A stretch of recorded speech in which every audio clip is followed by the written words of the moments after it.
லக்ஷ்மி படம் எடுத்துக்கோங்க. லக்ஷ்மிக்கு உகந்த மலர் தாமரை மலர் ரொம்பவே முக்கியங்க. தாமரை மலரை வச்சு தான் இந்த பூஜையை நம்ம செய்ய போகிறோம். அதுக்கப்புறம் லக்ஷ்மிக்கு பிடித்தமான நெய்வேத்தியம் அவல் இனிப்புன்றது ரொம்பவே பிடிக்கும்.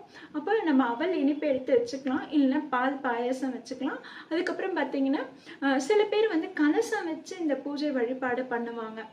கலசம் வச்சு பண்ணுறீங்கன்னா அதுக்கு என்ன பண்ணணும்னா, அந்த சாமி படத்துக்கு முன்னாடி ஒரு வாழை இலையை விரிச்சிருங்க. அதில் பச்சரிசியை கொட்டி அதுக்கு மேலே கலச சொம்பு வச்சுருங்க.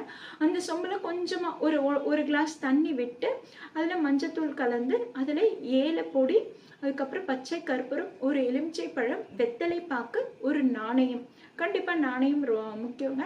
அதெல்லாம் உள்ளே போட்டுட்டு அந்த தண்ணியில் போட்டுட்டு அதுக்கு மேலே நம்ம மா இலையே விரித்து வச்சு அதுக்கு மேலே தேங்காயில் மஞ்சள் குங்குமம் சுற்றி வைக்கணும்.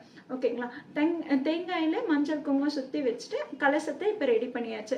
கலசம் மஸ்டான்னு கேட்டிங்கன்னா அது அவங்க விருப்பப்படி. கலசம் வைக்க முடியலனா கூட பரவாயில்ல, நம்ம வந்து குபேர எந்திரத்தை தான் நம்ம வந்து அர்ச்சனை பண்ண போகிறோம். அதனால் கலசம் வச்சவங்க வந்து என்ன பண்ணணும்னா, அந்த சாமி படத்துக்கு பக்கத்தில் வாழையில் விரித்து கலசம் வச்சுட்டு அதுக்கு அடுத்ததான் நம்ம வந்து குபேர எந்திரன் போட்டுக்கணும். அதாவது அந்த எண்கள் குபேர எந்திர எண்கள்னு இருக்குது பார்த்தீங்களா, அது அந்த கட்டத்தை சிகப்பு கட்டத்தில் போட்டுட்டு அந்த நம்பரை நம்ம வெள்ளை கோல மாவுலே போட்டுக்கலாம். அந்த நம்பரை நம்ம வெள்ளை கோல மாவில் போட்டுட்டு அதுக்குள்ளேயே நம்ம நாணயத்தையும் வைக்கணும். அந்த நாணயம் கண்டிப்பாக அந்த நம்பரை மறைச்சிடக்கூடாது. அப்போ கட்டம் அதுக்கேற்ற மாதிரி பெருசாக போட்டுக்கோங்க. குங்குமத்தால் கட்டம் போட்டுக்கோங்க.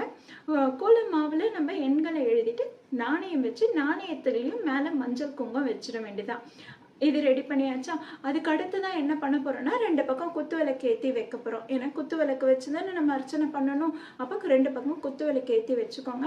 அப்புறம் நெய்வேத்தியம் சொல்லியிருந்தால நெய்வேத்தியம் எடுத்துகிட்டு வந்து வச்சுக்கோங்க. அடுத்ததான் தாழம்பூ குங்குமமும் எடுத்துகிட்டு வந்து வச்சுக்கோங்க. அதுக்கப்புறம் நம்ம லக்ஷ்மிக்கு நாணய வழிபாடு பண்ண போகிறோம். நாணயத்தில் தான் அர்ச்சனை பண்ண போகிறோம்.